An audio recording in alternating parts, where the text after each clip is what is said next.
Bonjour, nous avons le plaisir pour 30 minutes patrimoine d'accueillir Bertrand Rabault. Bertrand, bienvenue. Tu es le directeur du Private Equity pour la place. Et Xavier Antonios. Bonjour Xavier, alors on a la chance de vous avoir. Vous êtes le président d'Indo3 IM. Aujourd'hui, Private Equity, des solutions performantes, différenciantes et l'attrait du Private Equity comme classe d'actifs à part entière pour la gestion de patrimoine. Au sein de la place, nous avons une convergence de talents, des compétences protéiformes dans le monde financier, dans le monde du côté, dans le monde du no-côté, nous allons reparler, dans l'immobilier, pour réaliser un accompagnement sur mesure à destination d'une clientèle privée exigeante, 30 années de pérennité, 30 années de travail de la place pour l'ensemble de cette clientèle. Le conseil et l'accompagnement sur mesure n'a de sens que dès l'instant où nous sommes proches. La proximité des relations que nous avons avec notre clientèle est notre marque de fabrique. Pour cela, nous avons non seulement des compétences de service, un accueil en ingénierie patrimoniale exceptionnel, mais aussi de produits avec une plateforme extrêmement ouverte. 30 années de savoir-faire à destination d'une clientèle satisfaite, celle d'Expert Finance, mais aussi de l'ensemble des entités de la place. Je vais laisser la parole maintenant en posant ces premières questions à Bertrand. Alors, Bertrand, bonne connaissance du Private Equity. Pourquoi aujourd'hui cet engouement pour le non-coté? Écoute, je pense qu'il y a plusieurs raisons pour cet engouement pour le non-coté. Et je pense que la première, tout simplement, c'est la performance. C'est vrai que ça fait plusieurs années que notre clientèle, gestion privée, notre clientèle patrimoniale est à la recherche de performance.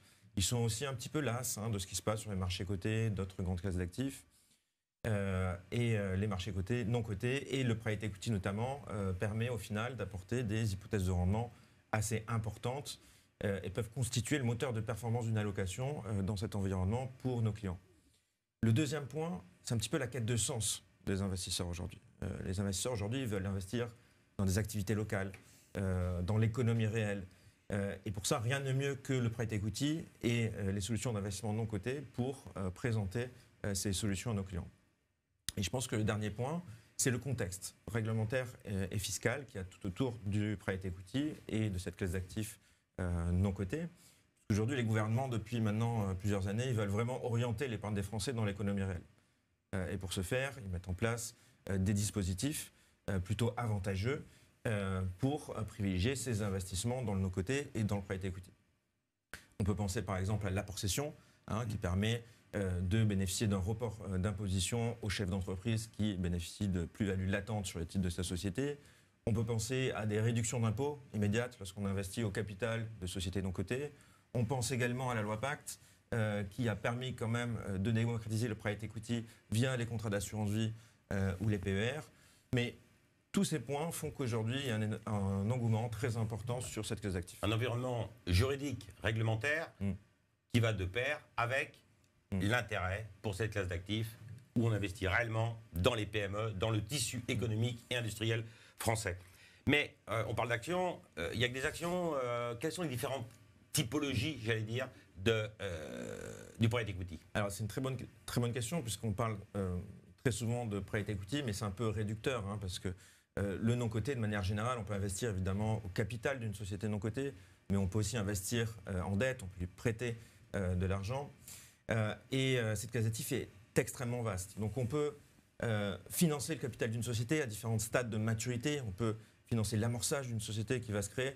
Évidemment, ça va être très risqué puisque un peu de sociétés vont survivre sur de longues années. Mais on peut aussi investir à des stades de capital développement où l'entreprise sera plus mature, on pourra financer des moyens de production.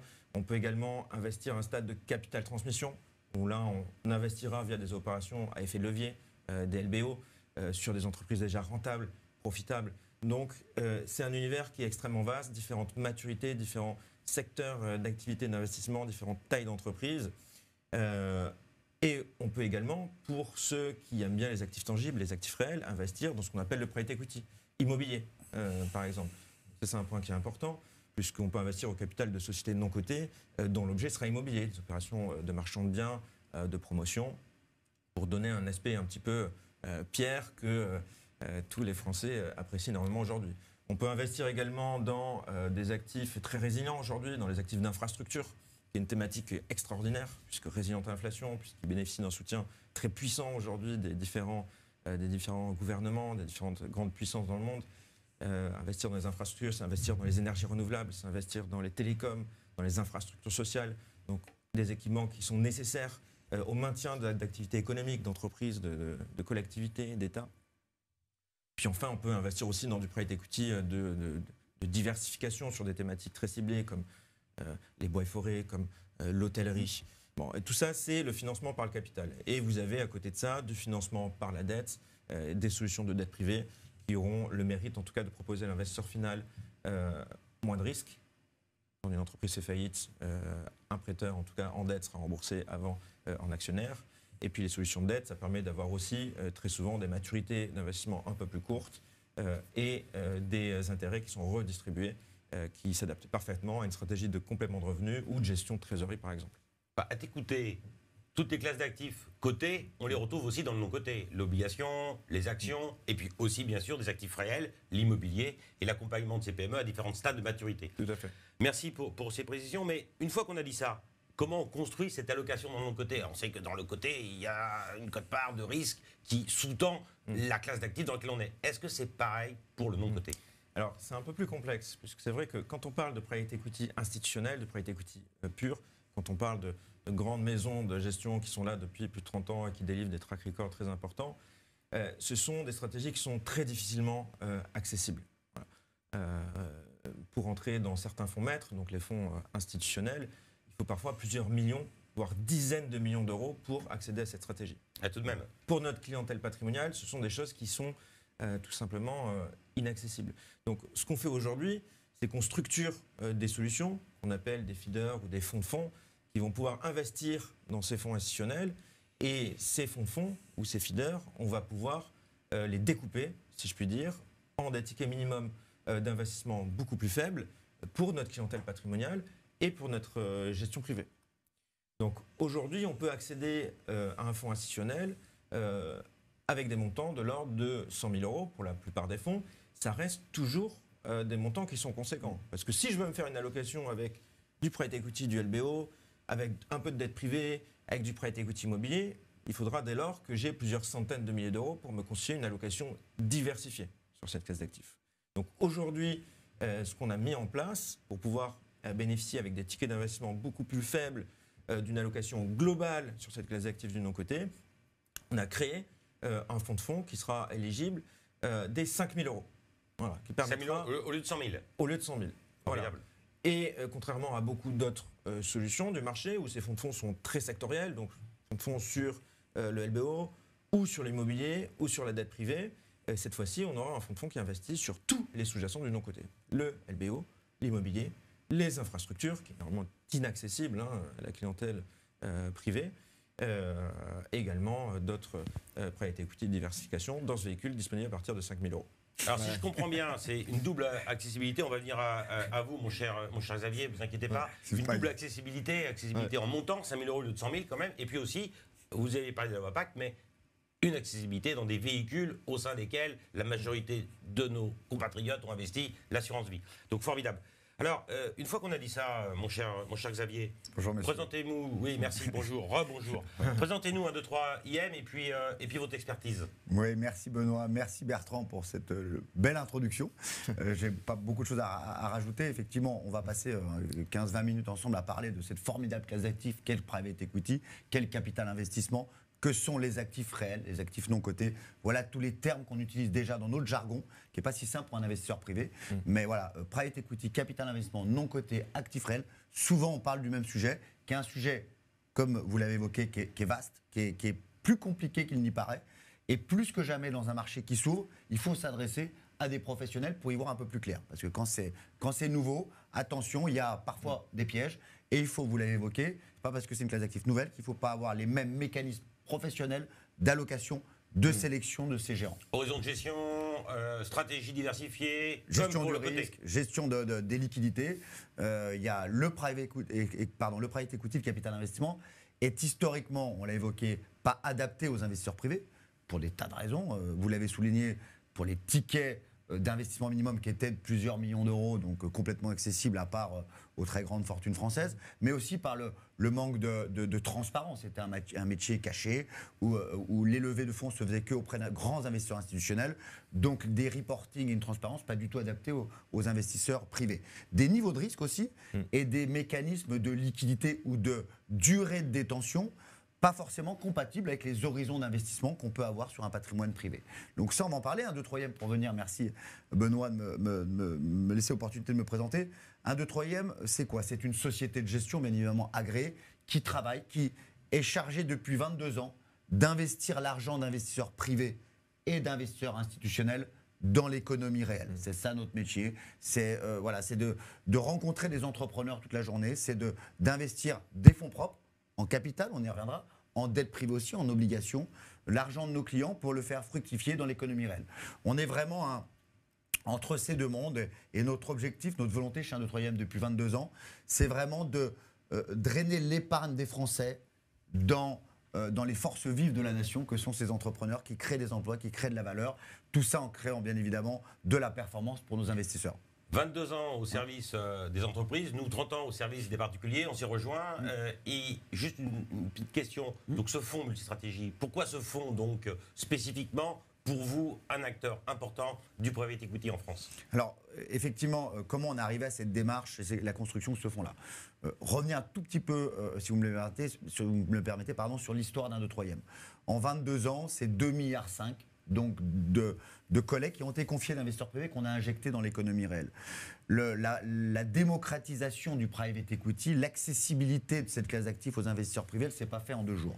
Néanmoins, pour rappel, 1, 2, 3e a une très forte innovation financière dans le secteur. On a toujours cherché à adapter cette classe d'actifs qui n'était pas adaptée aux investisseurs privés pour la rendre plus digeste, pour la rendre plus compréhensible pour les investisseurs privés. Et aujourd'hui, on arrive avec un produit complètement abouti.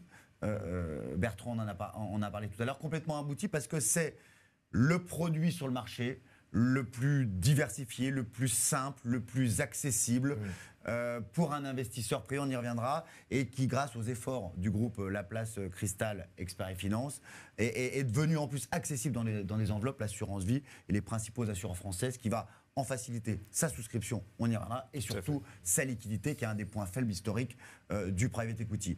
Donc, si vous me le permettez, on va rentrer maintenant un petit peu dans le... Mais juste un point, donc, passerelle. Donc, vous êtes la passerelle entre un univers qui ne se connaissait pas, l'univers des fonds d'investissement professionnels et l'univers de la gestion privée. Et donc, dans ce contexte, vous allez venir sur l'allocation cible. Quelle est l'allocation? Comment vous avez construit cette allocation dans votre fonds?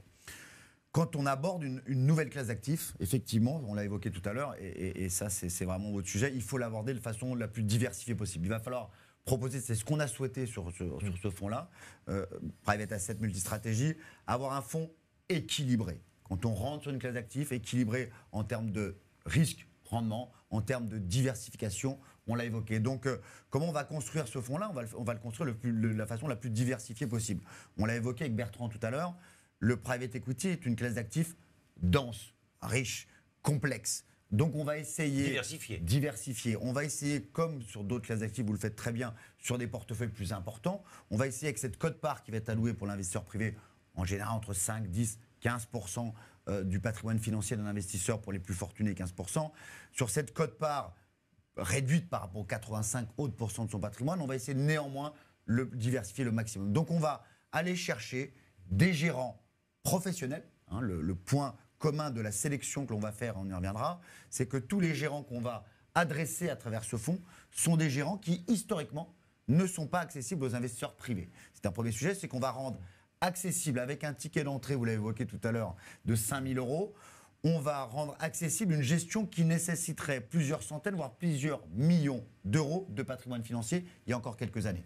Donc, une sélection diverse et complémentaire de gérants, donc que ce soit sur des zones géographiques, que ce soit sur des secteurs d'activité, que ce soit sur des niveaux de risque. Il y aura du private equity immobilier, il y aura de la dette privée qui permet d'avoir un risque plus faible, un rendement certes mesuré mais un risque plus faible. Il y aura de l'equity, de la plus-value pour aller chercher du rendement en acceptant un risque plus fort. Et il y aura une diversification dans les gérants. Encore une fois, une gestion de bons pères de famille pour aborder pour des primo-accédants à cette classe d'actifs, sereinement cette classe d'actifs, mais aussi pour des investisseurs plus avertis, de booster son portefeuille, puisque, encore une fois, à l'intérieur, il y aura uniquement de la gestion institutionnelle. C'est important.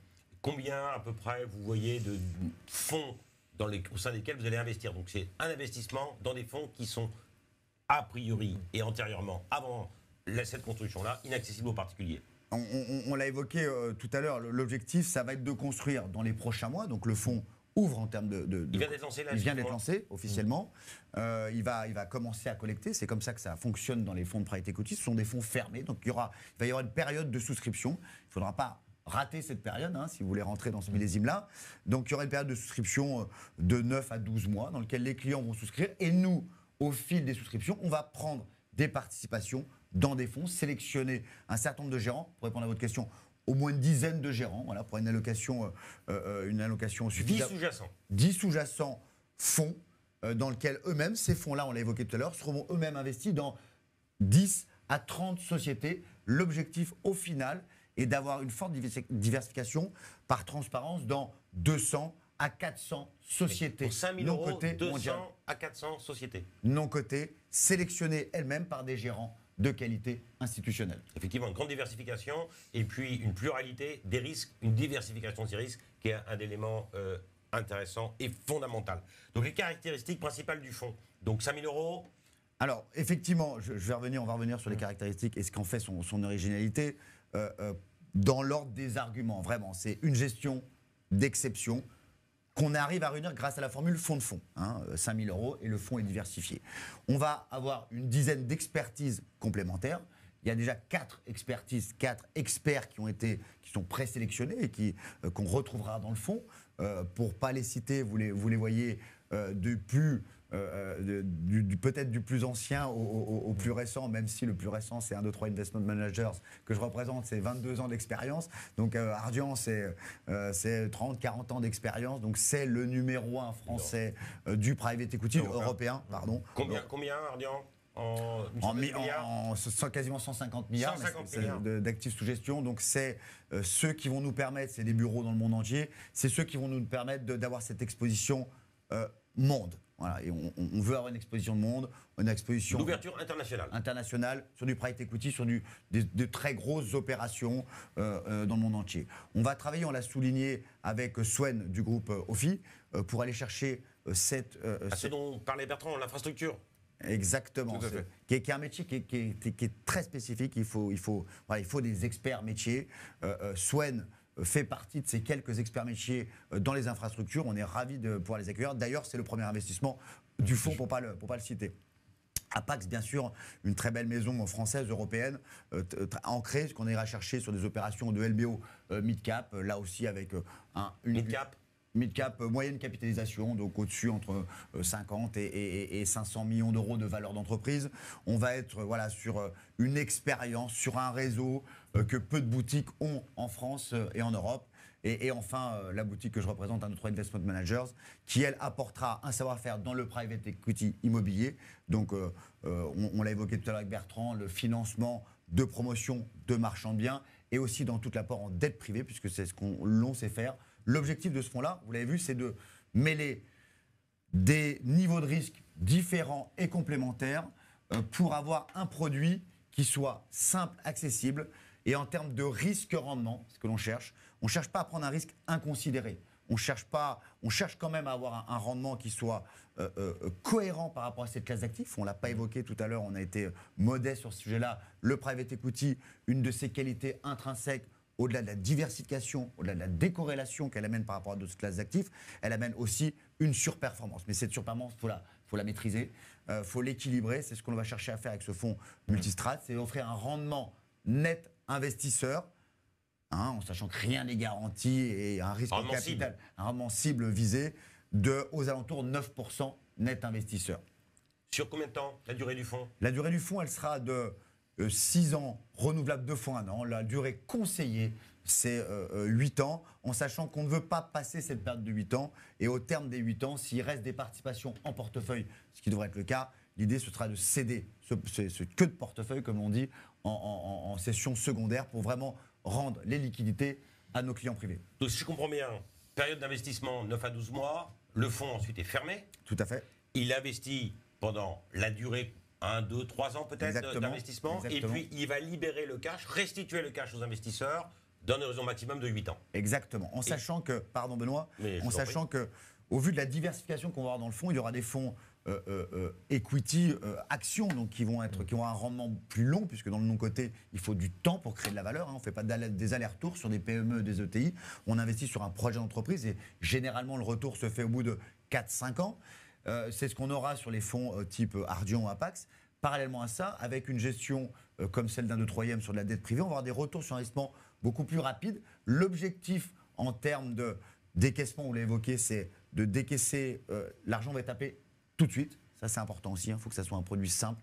Les investisseurs investiront 100%. Les 5 000 euros, tout de suite, je les investis. 5 000 euros étant un minimum. Et pas un maximum. À partir de 5 000 euros, à partir de 5 000 euros. 5 000 euros, tout de suite. Ouais. Et puis, jusqu'à combien on peut investir du reste? Parce que 5 000 euros, le montant minimum. Je peux même me permettre de répondre. Bien sûr, Bertrand. En fait, ce fonds, il est adapté à tous les gens qui ne peuvent pas se faire une allocation de fonds institutionnels. Ce que tu as évoqué tout à l'heure. Pour faire une allocation de fonds institutionnels, il faut plusieurs centaines de milliers d'euros. L'accès à ces fonds institutionnels, c'est 100 000 euros. D'accord.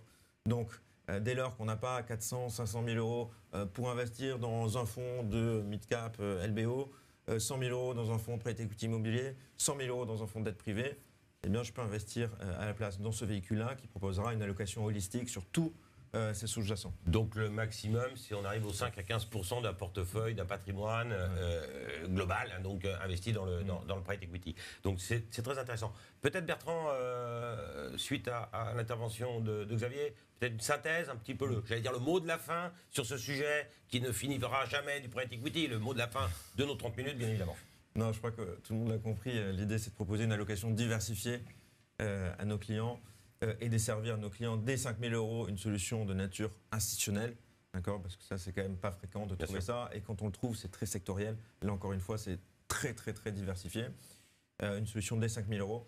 Ce qui est très intéressant, c'est qu'on a fait un gros travail avec nos amis assureurs pour référencer cette solution.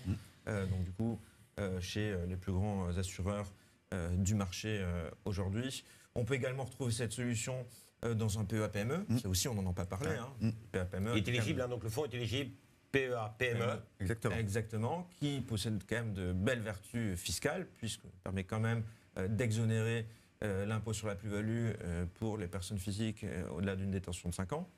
Donc, avec un TRI annoncé, en tout cas, espéré de 9% de Donc, on peut ouvrir un PEA-PME et y loger le fonds. Puisque ça correspond, l'orthodoxie, j'allais dire, de la durée du PEA-PME correspond parfaitement au fonds, qui est un tout petit peu plus long, mais encapsuler le fonds dans un PEA-PME, voilà, une stratégie patrimoniale intelligente déjà. Exactement. Merci Bertrand pour ce petit conseil. C'est vrai qu'on ne parle pas assez souvent, je trouve, du PME. Là, on parle de private equity, de capital non coté. 175 000, je crois, PME seulement ouvert en France, pas assez. Donc, exactement. Des PME en logeant notre fonds multistratégie à l'intérieur. Ça permet de soutenir l'économie réelle et puis, en plus de ça, de bénéficier d'avantages fiscaux qui sont extrêmement puissants. Et le dernier point, c'est qu'on peut retrouver aussi ce véhicule dans les contrats d'assurance vie au Luxembourg.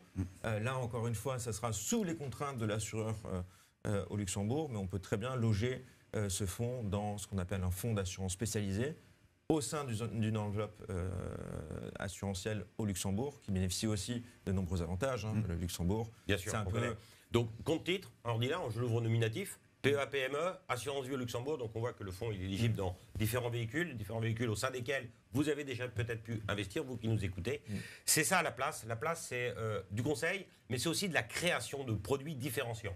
L'accessibilité du private equity par l'intermédiaire du fonds piloté par 1, 2, 3 IM est un des éléments sur lequel on reviendra, parce qu'on a ce fonds-là, mais on en aura peut-être d'autres après. On en aura certainement d'autres. C'est un début, c'est une amorce de travail collaboratif à destination de vous, de nos clients. Et puis, toujours, l'innovation, la nouveauté, tout ce que nous allons créer avec la place, en collaboration avec les meilleurs professionnels du secteur, on y reviendra dans ces 30 minutes patrimoine.